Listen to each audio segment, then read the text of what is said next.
안녕하십니까, 레필입니다. 6월 11일이고요.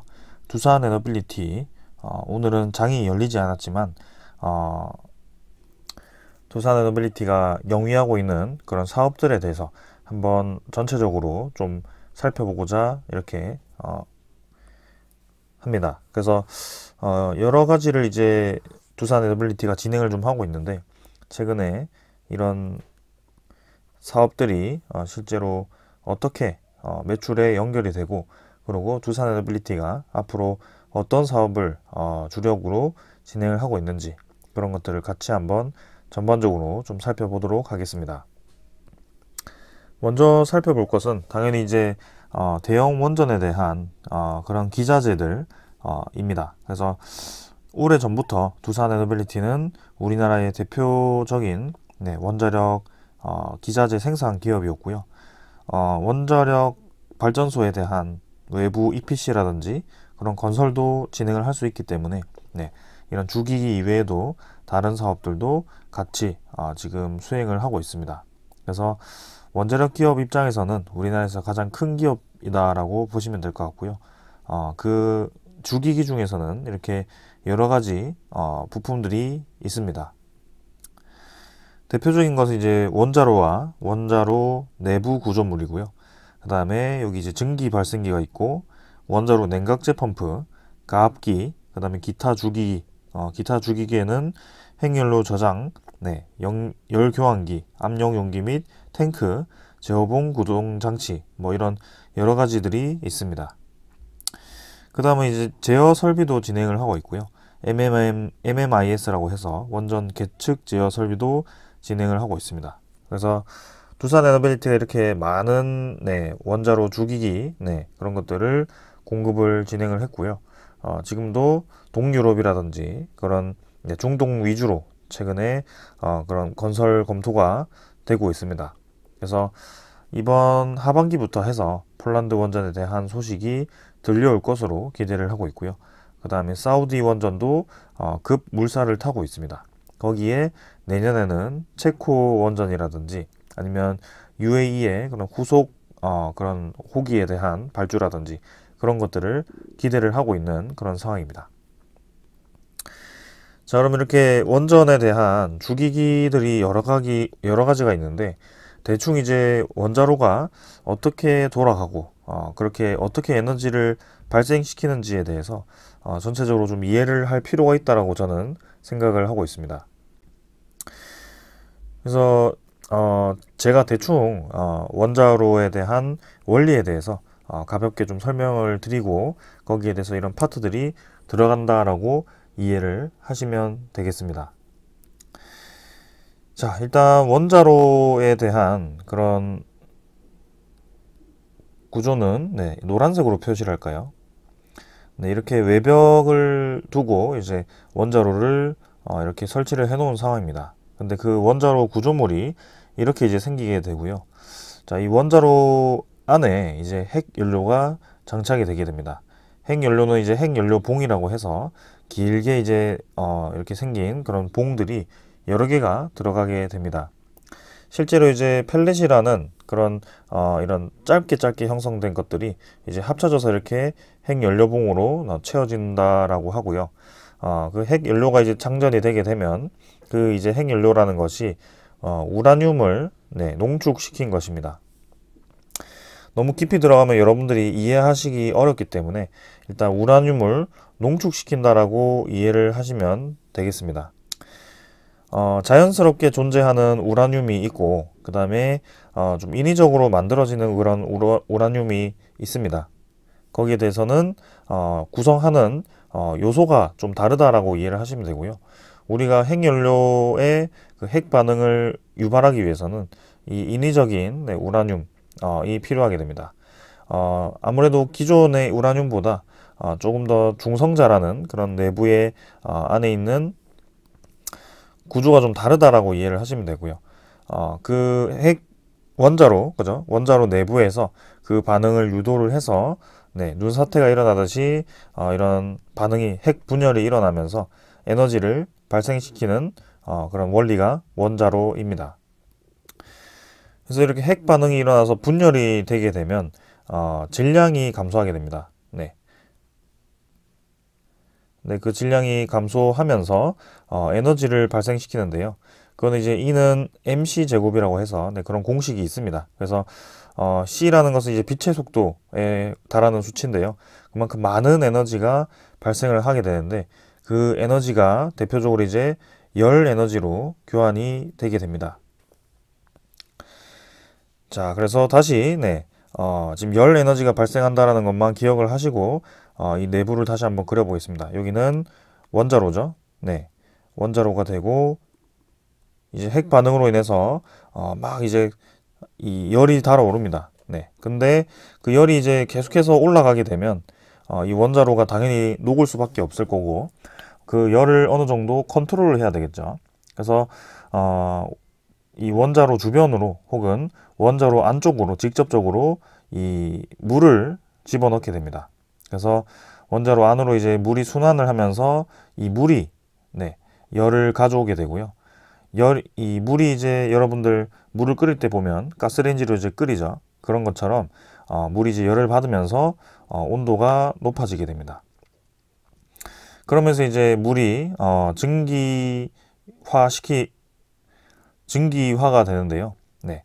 일단 그 전에 물이 이제 증기가 되는 것이 100도씨입니다. 네. 우리가 기본적으로 100도씨에서 물이 증발이 되어서 기화가 되는데요. 그 100도씨는 너무 낮죠, 사실. 원자로에 대한 온도가 상당히 뜨겁기 때문에 그 100도씨에 대한 온도를 조금 더 이제 기화를 높이기 위해서 가압기라는 것을 사용을 하게 됩니다. 여기 이제 네 번째 이렇게 가압기가 있는데요. 여기 이제 가압기를 설치를 해서 물에 대한 이 압력을 물에 이제 압력을 가해주게 됩니다. 물에 압력을 가해주면 이 끓는 점이 네, 높아지게 되는데요. 아무래도 물 분자가 네, 기화될 때 튀어나오는 그런 힘을 반대로 이제 우리가 눌러주어서 더 높은 온도로 나오게 하는 그런 과정이라고 보시면 됩니다. 그래서 실제로 400도씨에서 물이 끓는다고 합니다. 그래서 이렇게 원자로를 통과한 물이 이제 가압기를 통해서 압력을 받아서 이제 400도씨에서 이제 증기로 변환이 되고요. 그래서 증기 발생기를 통해서 이제 증기가 발생하면서 이제 그 증기가 터빈을 돌리게 됩니다. 그래서 터빈이 돌아가면서 이 발전하는 그런 원리가 원자력 발전에 대한 그런 원리입니다.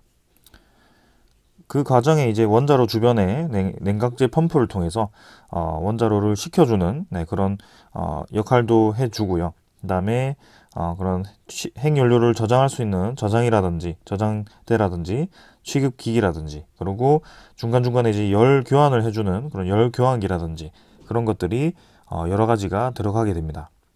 근데 이제 그런 과정 속에 들어가는 모든 것들을 지금 두산에너빌리티가 수행을 할 수 있다라고 이해를 하시면 되고요.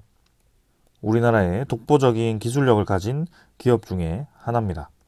그 이외에도 이제 건설이라든지 시공이라든지 그런 설계라든지 그런 것들을 수행하는 EPC 사업도 진행을 하면서 이런 대형 원전에 대한 여러 가지 사업들을 영위하고 있습니다. 그 다음에 최근에 관심받고 있는 것은 앞으로 이제 사용 후 연료인 그런 핵 폐기물이죠. 그런 것들을 어떻게 처리를 할 것인지에 대해서 우리나라를 포함한 네, 전 세계 이 기업들이 고민을 하고 있습니다. 그래서 그 핵연료 운반 저장 용기가 상당히 중요한 역할을 하게 되고 맥스터와 같은 그런 핵연료를 저장할 수 있는 네, 맥스터와 같은 그런 저장 창고가 필요하게 됩니다. 그리고 결국에는 궁극적으로는 그 핵 폐기물을 이제 재처리하는 파이로 프로세싱이라고 하죠. 네, 프로세싱이죠. 네, 그래서 그렇게 재처리를 하는 방법도 필요하게 될 겁니다. 근데 그 중에 두산에너빌리티는 이 핵연료를 저장할 수 있는 캐스크라는 그런 운반 용기를 여러 종류를 지금 설계 인증을 받고 납품을 진행하고 있습니다. 실제로 이제 스마일리 원전의 원전용 저장 용기를 두산에너빌리티가 이렇게 납품을 하기도 했고요. 네, 그리고 이제 그 원전 해체에 대해서도 검토를 하게 됩니다. 이제는 원자력 발전이 우리 인류에 나타난 지 꽤나 오래된 그런 에너지원이죠. 그래서 수명을 다한 에너지원들이 서서히 나타나기 시작합니다. 그래서 그런 원전 해체에 대한 기술이 또 주목을 받고 있는데요. 이 원전 해체에 대해서 원래 이렇게 두산 에너빌리티가 자세히 기술을 하지 않았었는데 최근에 이렇게 기술을 자세하게 한 것 같습니다. 그래서 하나씩 하나씩 이제 거꾸로 건설하는 거를 거꾸로 이제 해체하는 과정을 이렇게 설명을 해 놓았고요. 외부에서부터 내부로 이제 이 원자로를 해체를 하고 핵 폐기물을 처리하는 과정까지를 이렇게 기술을 해 놓은 것 같습니다. 그리고 이렇게 증기 발생기라든지 이런 것들이 이제 해체하는 기술을 해 놓았습니다. 그래서 아무래도 직접 이 원자로 내부로 물이 흘러가게 되고 그 증기 발생기를 통과하게 되고 그렇게 이제 열 교환 방식을 통해서 계속 이제 물이 순환이 되게 되는데요.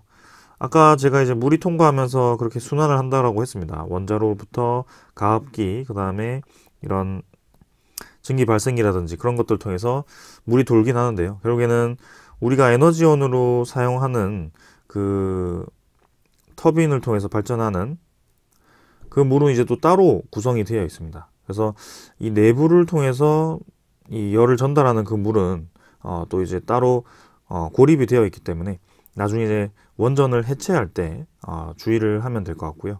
그런 과정을 기술을 해놓은 것 같습니다.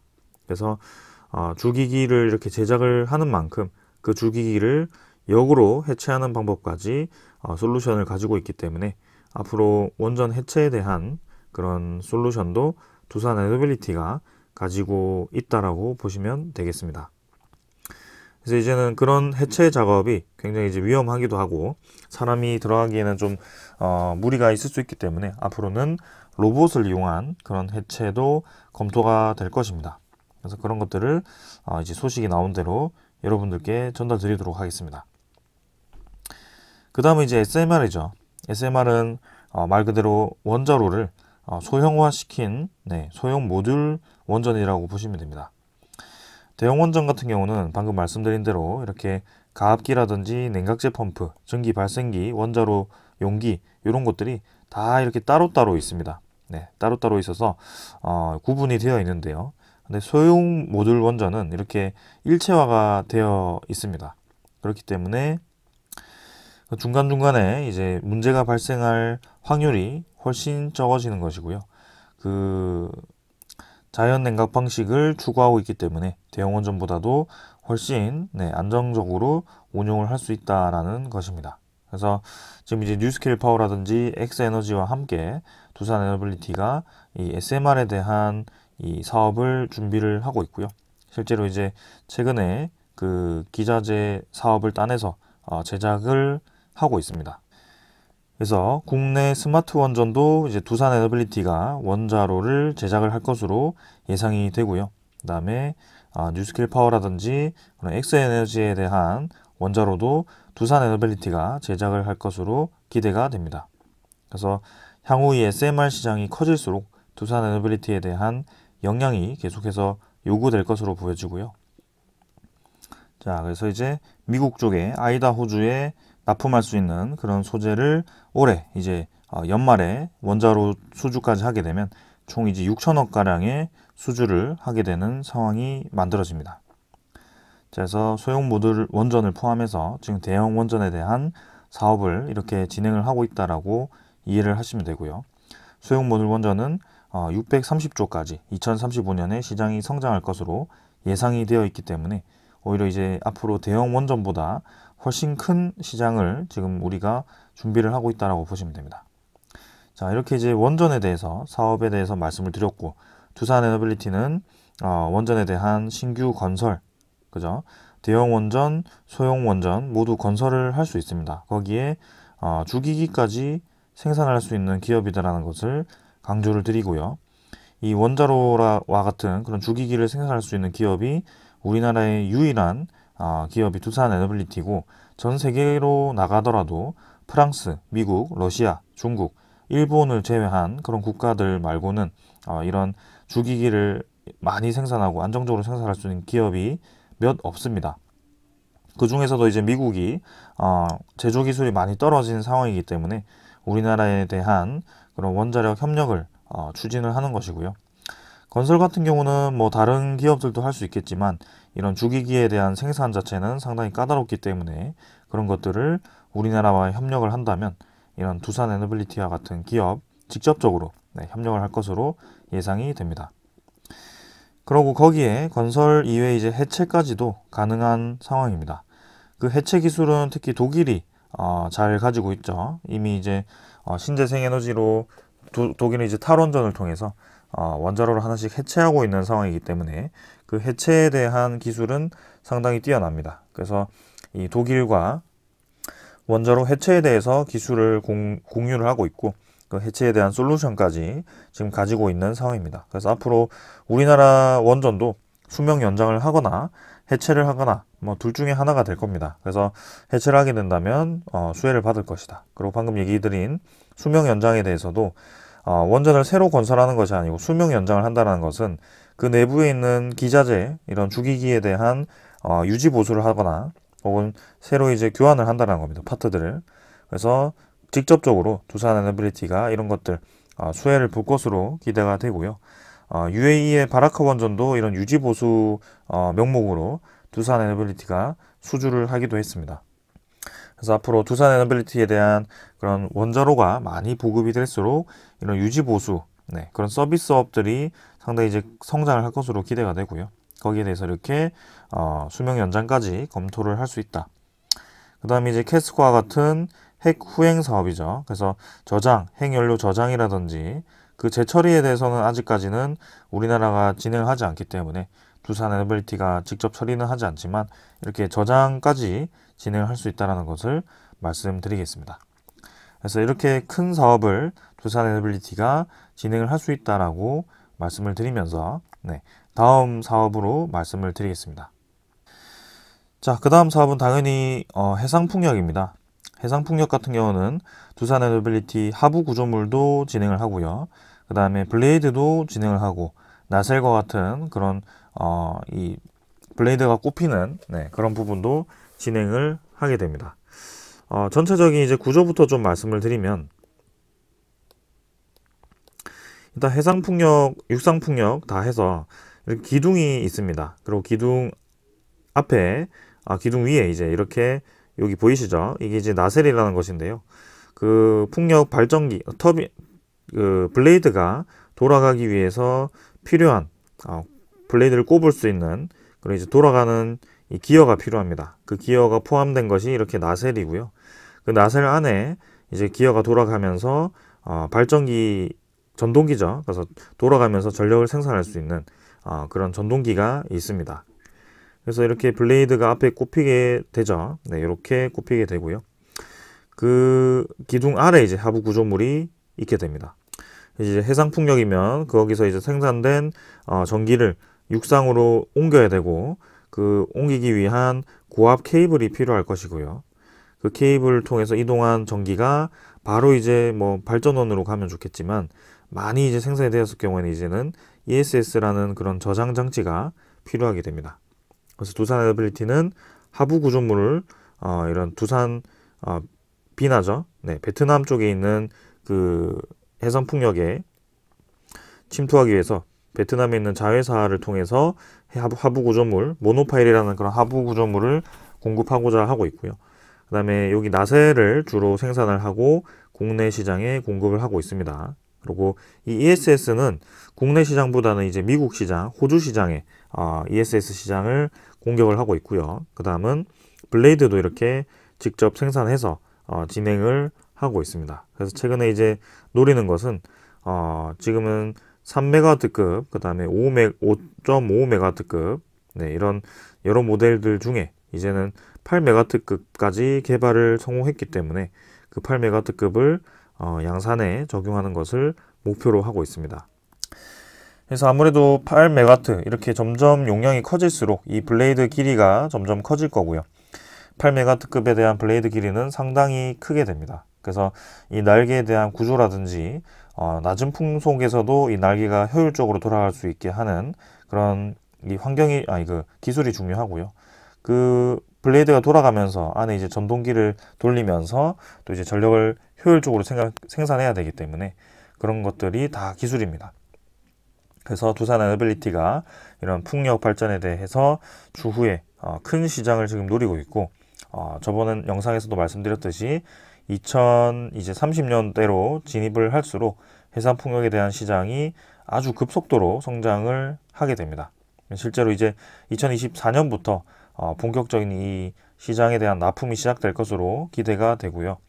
매년 시장이 2배 증가할 것으로 기대가 되고 있기 때문에 매 2년이죠. 그래서 이 해상풍력에 대한 사업이 사실 아까 말씀드린 원전 사업만큼 그 못지않게 성장을 할 것으로 기대가 되고 있습니다. 그래서 서비스업이라든지 OEM이라든지 그런 설치와 매뉴팩처링, 제조, 그 다음에 메인티넌스죠. 유지 보수까지 이제 해주면서 그런 두산 에너빌리티가 점점 이 사업에 대해서 이 확장을 해 나갈 것으로 기대가 됩니다. 그래서 해상풍력도 이렇게 크게 진행을 하고 있고, 해상풍력 공장도 지금 많이 늘려놓으면서 1년에 생산할 수 있는 캐파를 꽤나 이제 많이 늘려놨습니다. 그래서 향후 이제 이 해상풍력 수요에 따라서 공장을 이제 늘릴지 말지 결정이 되겠죠. 그 다음은 이제 가스터빈입니다. 이제 두산 에너빌리티도 가스터빈을 국산화시킨 세계 5번째 기업이 되었고 국가가 되었습니다. 그래서 이 가스터빈이 이제 김포 열병합발전소에 납품이 되었고, 거기에서 지금 이제 점화시켜서 상업운전에 들어가고 있습니다. 실증을 이제 거치고 있는데요. 그 상업운전이 성공적으로 마치게 되면 앞으로 이제 김포 열병합발전소를 시작으로 해서 계속해서 두산 에너빌리티에 대한 가스터빈이 납품될 것으로 기대가 됩니다. 그래서 지금 이제 가스터빈이 종류가 많거든요. 두산 에너빌리티가 국산화하는 가스터빈도 한 종류가 아닙니다. 여러 종류를 지금 국산화 준비를 하고 있기 때문에 지금 올해 하반기에 그 가스터빈에 대한 각각 다른 용량의 모델을 이 분당이라든지 아니면 또 다른 한 곳이 있었는데 지금 지역 이름이 기억이 나지 않습니다. 그러나 그렇게 이제 각각 납품을 하면서 또 이제 가스터빈에 대한 실증을 계속 진행할 것으로 예상이 됩니다. 자, 이 가스터빈 같은 경우는 이렇게 이제 여러분들 이런 것들을 이제 블레이드라고 하는데요. 이 하나하나 날이 되게 중요하게 됩니다. 이 고온, 고압을 견뎌야 되는 이 블레이드, 그죠? 블레이드가 필요하고요. 이런 것들이 하나가 찌그러지게 되면 당연히 시뮬레이션과 다른 결과가 나오게 되겠죠. 그리고 이 터빈을 효율적으로 돌려야 되기 때문에 이 가스가 지나가면서 가스가 힘을 주게 되었을 때 그 힘을 회전력으로 돌릴 수 있는 그런 기술이 굉장히 중요합니다. 그래서 너무 블레이드를 이렇게 막아버리면 이 가스가 제대로 들어가지 못하는 경우가 생기고, 블레이드를 또 이렇게 너무 날을 세워서 넓히면 또 이제 가스가 금방 통과해버리고 힘을 제대로 전달하지 못하는 그런 상황이 생기고, 그리고 고압 고온에서 이런 블레이드가 변형되지 않는 것이 핵심이기 때문에 소재에 대한 기술도 상당히 중요한 아주 복합적인 그런 기술을 요하는 기술입니다. 그런 기술을 이제 두산 에너빌리티가 국산화를 성공했기 때문에 상당히 의미가 있다라고 보여지고요. 우리나라의 가스터빈 국내 시장이 상당히 큽니다. 지금 이제 노후화된 가스터빈이 상당히 많기 때문에 추후에 그런 열병합 발전소라든지 그런 것들을 유지 보수하거나 새로 이제 이 현대화시키는 과정에서 두산 에너빌리티의 가스터빈이 납품이 될 가능성이 상당히 높습니다. 그래서 증권 리포트에 따르면 올해 하반기에도 지금 2건의 가스터빈 수주를 기대를 하고 있고요. 그거는 실제로 이제 이 실증 사업에 들어가는 가스터빈이긴 하지만 6천억 가까이의 그런 수주가 가능할 것으로 또 기대를 하고 있습니다. 그래서 해상 풍력에 이어서 이 가스터빈 시장도 지금 다크호스로 떠오르고 있다. 그렇게 보시면 되겠습니다. 그 다음에 지금은 이제 LNG라든지 그런 가스를 통해서 점화를 시켜서 가스가 폭발적으로 팽창하는 그런 원리를 통해서 이 힘으로 터빈을 돌리고 있죠. 근데 이제 궁극적으로는 이제 가스터빈도 수소로 돌리는 수소 가스터빈을 목표로 하고 있습니다. 이 수소 같은 경우는 상당히 이제 안정적인 물질이기도 하고요. 그 다음에 이 가볍기 때문에 이 반응을 하더라도 터빈을 돌리기에는 상당히 쉽지 않을 겁니다. 그래서 보통은 그 수소와 함께 복합적인 그런 가스를 섞어서 돌리는 힘을 추가로 주기도 하고요. 그래서 그 나오게 된 뭐 그런 이산탄소라든지 그런 것들을 CCUS로 뭐 걸른다든지 뭐 그런 방법을 사용을 할 수 있습니다. 아무튼 이 적은 힘에도 이 발전기가 효율적으로 돌 수 있도록 그런 설계가 중요할 것으로 기대가 되고요. 각국이 아직도 이 수소 가스터빈에 대해서는 상용화를 한 국가는 단 한 곳도 없습니다. 그래서 우리나라도 2027년까지 두산 에너빌리티가 주도로 해서 상용화를 준비를 할 것 같고요. 다른 이제 가스터빈 국가들도 그 수소 가스터빈에 대해서 궁극적으로 준비를 하고 있습니다. 그래서 이 가스터빈이 점점 시장이 커지고 그런 친환경적으로 기술력을 요하고 있다는 것을 주목을 하시면 되겠습니다. 자, 그 다음에 이제 수소 액화 플랜트고요. 네, 두산 에너빌리티가 지금 수소 액화 플랜트도 같이 진행을 하고 있습니다. 며칠 전에 말씀드렸듯이 우리나라의 최초로 수소 액화 플랜트를 건설하는 기업이 됩니다. 경상남도 창원시에 이제 수소 액화 플랜트를 준공을 이제 이번 달에 하게 되고요. 그 수소 액화 플랜트를 통해서 액체 수소를 생산하게 됩니다. 액체 수소는 기체 수소보다 당연히 이제 이 운반하기가 쉽죠. 그리고 이렇게 운반이 쉽고 생산이 다량으로 된다면 당연히 수소에 대한 가격이 떨어지기 때문에 우리가 목표로 하는 수소 경제에 있어서는 상당히 좋은 방향이라고 생각하시면 되겠습니다. 결국에는 뭐 수소를 생산하는 것도 중요하지만 수소를 값싸게 생산하는 것이 중요합니다.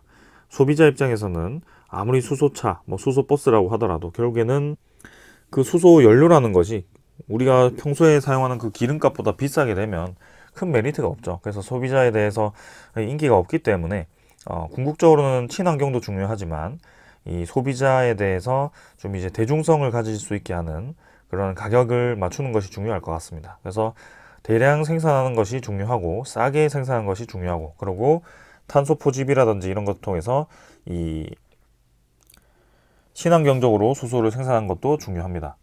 그리고 여기 보시면 재생에너지를 통해서 수소를 생산할 수도 있고 원자력을 이용해서 원자력 발전을 통해서 수소를 생산할 수 있습니다. 그러나 아직 우리나라 내부에서는 이 해상풍력이라든지 태양광 혹은 원자력 발전을 통한 수소 생산은 아직까지 이 실증 단계에 있다고 보시면 될 것 같고요.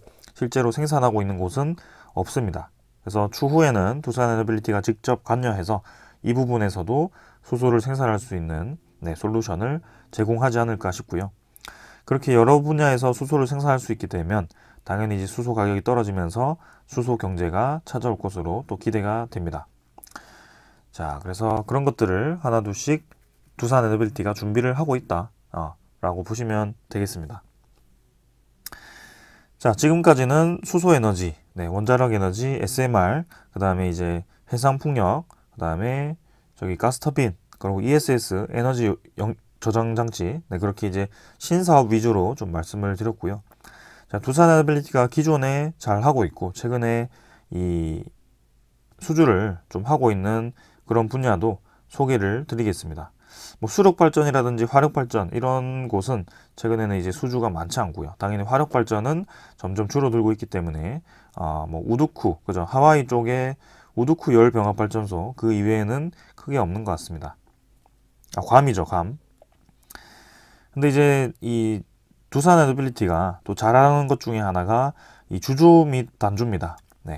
원자로를 생산하든지 아니면 뭐 해상풍력에 대한 그런 기자재를 생산하든지 뭐 결국에는 큰 것들을 생산하기 위해서는 이런 주조 단조를 통해서 금형을 이렇게 때려 가지고 모양을 만들어야 되죠. 그리고 단단하게 만들어야 됩니다.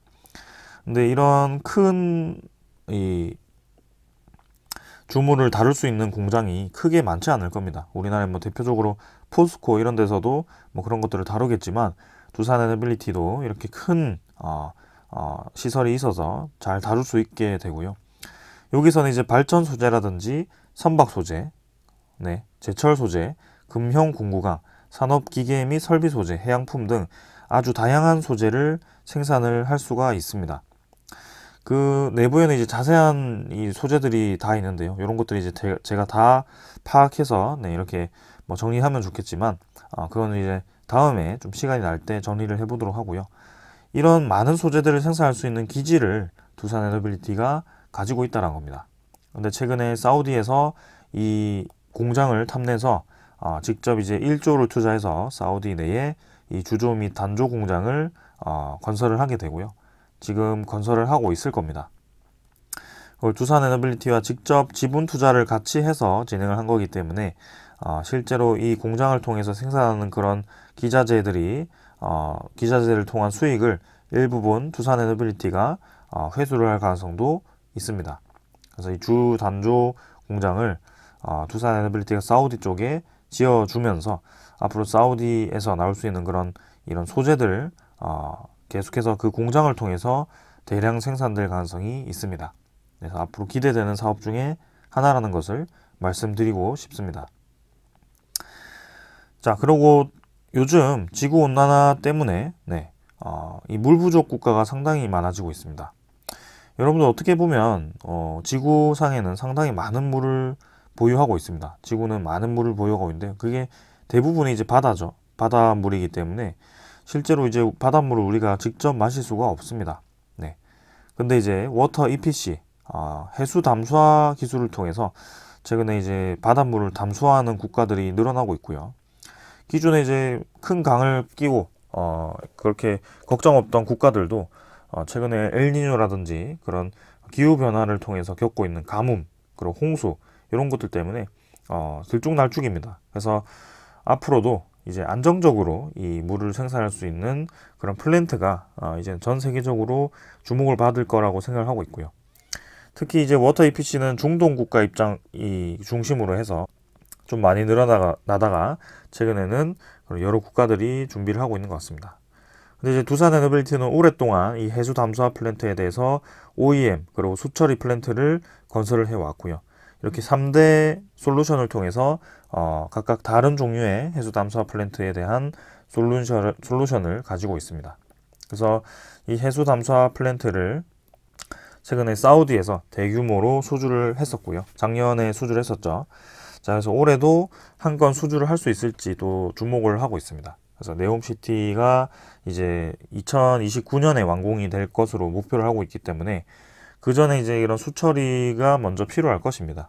네, 그런 많은 인원들, 큰 도시에 물을 공급하기 위해서는 분명히 그런 해수 담수화 플랜트가 필요할 것인데요. 그 해수 담수 플랜트를 또 두산에너빌리티가 사업에 참여할 수 있다는 것을 또 이해하시면 되겠습니다. 자, 그래서 기존 신사업, 그리고 이런 기존 사업, 이런 것들이 잘 어우러져서 지금 두산에너빌리티가 많은 기술들을 보유를 하고 있고, 앞으로 그 시장들이 성장할 것으로 기대가 됩니다. 제가 방금 말씀드린 이 사업들 중에 단 하나라도 지금 수요가 줄어들거나 시장이 축소하는 분야가 없었습니다.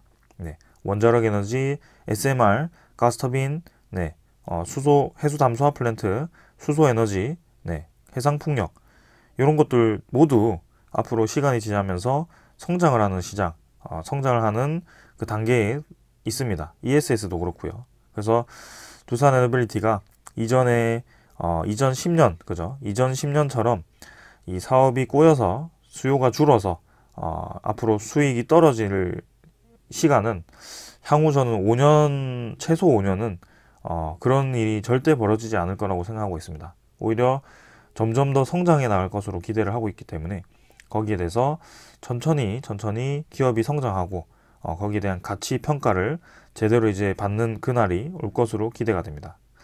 그 가치 평가를 제대로 받는 것이 당장 이번 달이 될지 아니면 올해가 될지 아니면 내년이 될 수도 있습니다.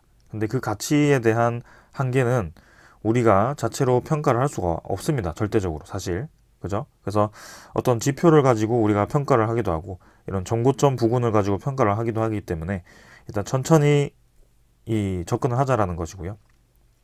기술적인 부분은 또 이제 내일 시장이 열리면 한번 여러분들께 다시 말씀을 드리겠습니다.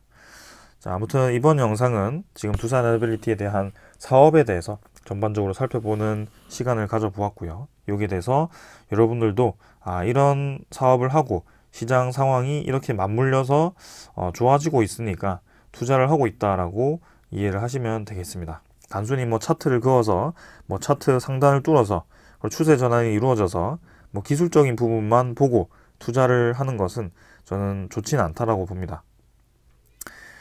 뭐 좀 떨어지면 손절하고 다시 들어가서 또 이제 들어갔다가 또 떨어지면 손절하고 이런 식으로 하기보다는 묵묵하게 묵직하게 이런 종목들은 대응을 해보는 것도 좋을 것 같습니다. 자, 오늘 여기까지 하고 마무리하고요. 내일 시장에서 또 뵙도록 하겠습니다. 감사합니다.